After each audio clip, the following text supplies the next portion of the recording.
And this may sound unpopular, but it's not easy being Israel's ally. Ask the United States of America, they know. Often called Israel's best friend, America provides Israel billions of dollars in aid annually. It backs Israel's military offensives publicly. It blocks United Nations Security Council resolutions against Israel consistently. In return, Israel protects American interests in West Asia. It shares intelligence on Islamic terrorism. It provides cutting-edge military technology. Plus, pro-Israel lobbies donate large sums of money to American politicians and influence policy. So call them what you may, natural allies or friends with benefits. The fact is, Israel and America share a relationship that has stood the test of time. But it's also proving to be a big test for the American president, a test that he wasn't prepared for right now. Watch this report. On Monday, US President Joe Biden dialed Israel's Prime Minister Benjamin Netanyahu. This was the second phone call in 3 days between the two leaders. He expressed support for Israel's right to self-defense and pushed for a ceasefire between the two sides. But what's making headlines from the White House readout of the phone call is this statement. He encouraged Israel to make every effort to ensure the protection of innocent civilians. An acknowledgement of the rising civilian casualties on the Palestinian side. A total of 219 Palestinians have died so far, including 63 children. On the Israeli side, the death toll stands at 12, including 2 children. Israel says the disparity is because Hamas is using civilians as a shield. Not everyone is convinced. In Washington, dozens of lawmakers have been questioning Biden's reluctance to publicly criticize Israel. They want him to push harder for an end to the fighting. This includes one of the frontrunners for the 2020 presidential election, Bernie Sanders. Last week, in a statement to the New York Times, Sanders said Benjamin Netanyahu has cultivated an increasingly intolerant and authoritarian type of racist nationalism. We can no longer be apologists for the right-wing Netanyahu government and its undemocratic and racist behavior. On another front, at least 28 Democratic senators issued a joint statement on Sunday calling for an immediate ceasefire in Hamas. Some of the Democrats have even gone as far as to call Israel an apartheid state.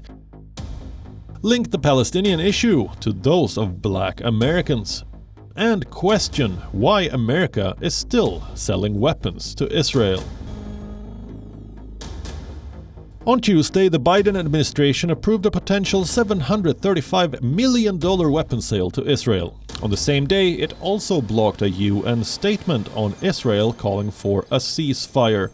When asked for a clarification on these controversial steps, the White House said sometimes diplomacy happens behind the scenes. As I've noted in the past, our focus and our strategy here is to work through quiet, intensive diplomacy, and he's been doing this long enough to know that the best way to end an international conflict is typically not to debate it in public. So we will continue to remain closely engaged behind the scenes. America claims to be engaging behind the scenes, but is ironically and openly seeking proof from Israel for its actions. On Saturday, Israel struck the offices of 2 global media networks, claiming the building was also a safe haven for Hamas.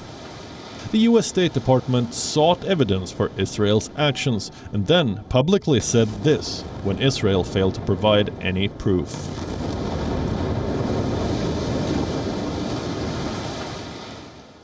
You said that you've requested additional information. Have you received it? Have you seen it? And did you find it credible? I've not seen any information provided. And again, to the extent that it is based on intelligence, that would have been shared with other colleagues, and I'll leave that to them to assess. The fact is, America cannot criticize Israel beyond a point. Pro-Israel lobbies are among the biggest donors in American politics. They donate large sums of money to both Republicans and Democrats and influence decision-making at the highest levels. It doesn't matter who is in the White House. Jewish lobbies are said to dictate American politics. So, while Biden wants to appear to be making the right noises about Palestinian civilians, he won't take Israel to task. In fact, The resurgence of this conflict is the last thing he was expecting right now. He had focused foreign policy goals on containing China. He was preparing for a complete pullback from West Asia, appointed no top diplomat in Israel, no ambassador, not even a consul general.